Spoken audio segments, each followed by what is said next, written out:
Hi friends, എൻ്റെ പുതിയ വീഡിയോയിലേക്ക് എല്ലാവർക്കും സ്വാഗതം. ഇന്ന് ഞാൻ ഉണ്ടാക്കുന്നത് ഒരു ഏത്തപ്പഴവും നമ്മുടെ കടലപ്പരിപ്പും ഇട്ടൊരു മധുരമുള്ളൊരു കറിയാണ്. ഇതിനെ കൊങ്കണിയിൽ കേള അമ്പഡ് എന്ന് പറയും. നമുക്കിനിത് എങ്ങനെയാണ് ഉണ്ടാക്കുന്നതെന്ന് നോക്കാം. ആദ്യം തന്നെ ഇവിടെ ഞാൻ കടലപ്പരിപ്പ് വേവിച്ചെടുത്തിട്ടുണ്ട്. അതുപോലെ തന്നെ ഒരു ഏത്തപ്പഴം അരിഞ്ഞു വെച്ചിട്ടുണ്ട്. പിന്നെ അരമുറി തേങ്ങ, മഞ്ഞൾ, വറ്റൽമുളക് 3 എണ്ണം. ഇത്രയാണ് ഈ കറിക്ക് ആവശ്യം.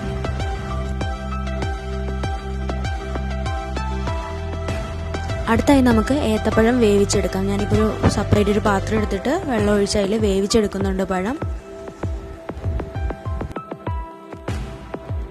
അതേസമയം നമുക്ക് കറിക്കുള്ള അരപ്പ് റെഡിയാക്കാനായിട്ട് നമ്മൾ നേരത്തെ വെച്ചിരുന്ന കൂട്ടെല്ലാം കൂടെ ആഡ് ചെയ്ത് മഞ്ഞൾ, വറ്റൽമുളക്, തേങ്ങ, പിര ഇത്ര ആഡ് ചെയ്ത് നമുക്ക് അരച്ചെടുക്കാം.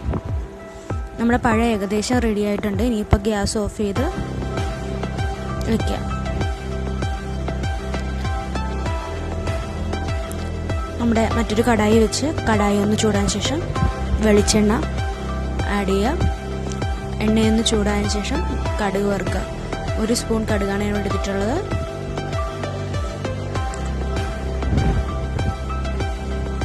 ആ കടുക് ഒന്ന് പൊട്ടിക്കഴിയുമ്പോഴത്തേക്കും 1 സ്പൂൺ ജീരകം, കറിവേപ്പില,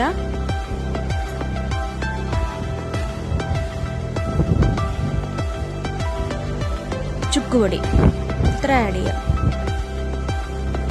ചുക്കുപൊടി 1/2 സ്പൂണാണ് എടുത്തിട്ടുള്ളത്. അതൊന്ന് ഫ്രൈ ആക്കി കഴിയുമ്പോൾ നമ്മുടെ ആദ്യം വേവിച്ച് വെച്ചിരുന്ന കടലപ്പരിപ്പ് ആഡ് ചെയ്ത് നല്ലോണം മിക്സ് ചെയ്യുക. അതേസമയം നമ്മുടെ ഏത്തപ്പഴവും കൂടെ ആഡ് ചെയ്ത് നല്ലോണം മിക്സ് ചെയ്തെടുക്കുക.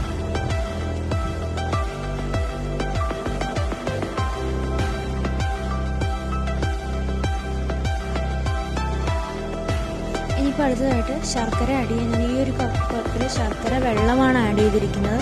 നിങ്ങൾക്ക് ശർക്കര ചീകിയിടണമെങ്കിൽ ശർക്കര ചീകിയിടാം. ഞാനിവിടെ ശർക്കര വെള്ളമായിട്ടാണ് ആഡ് ചെയ്തിരിക്കുന്നത്. ഈ ഒരു കപ്പ് അളവിലും മതിയാവും. നല്ലോണം മിക്സ് ചെയ്ത് കൊടുക്കുക.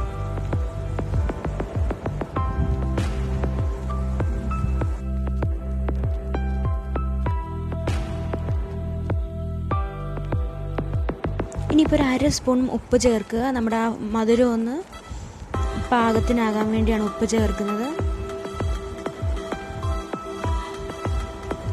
നല്ലോണം മിക്സ് ചെയ്യുക.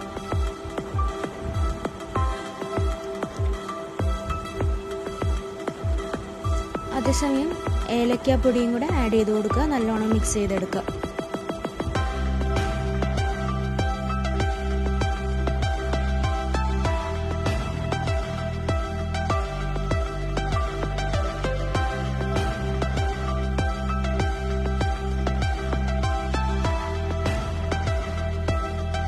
അടുത്തായി നമ്മൾ ആദ്യം അരച്ച് വെച്ചിരുന്ന അരപ്പ് കറിയിൽ ആഡ് ചെയ്യുക. എന്നിട്ട് നല്ലോണം മിക്സ് ചെയ്തെടുക്കുക.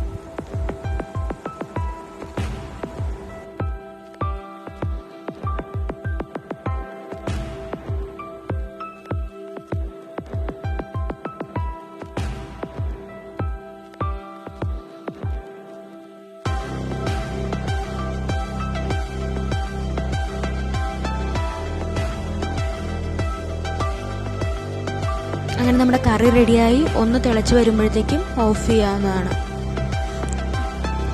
എല്ലാവർക്കും വീഡിയോ ഇഷ്ടമായെന്ന് കരുതുന്നു. ലൈക്ക് ചെയ്യുക, ഷെയർ ചെയ്യുക, കമൻറ്റ് ചെയ്യുക, സബ്സ്ക്രൈബ് ചെയ്യുക, സപ്പോർട്ട് ചെയ്യുക. Thank you.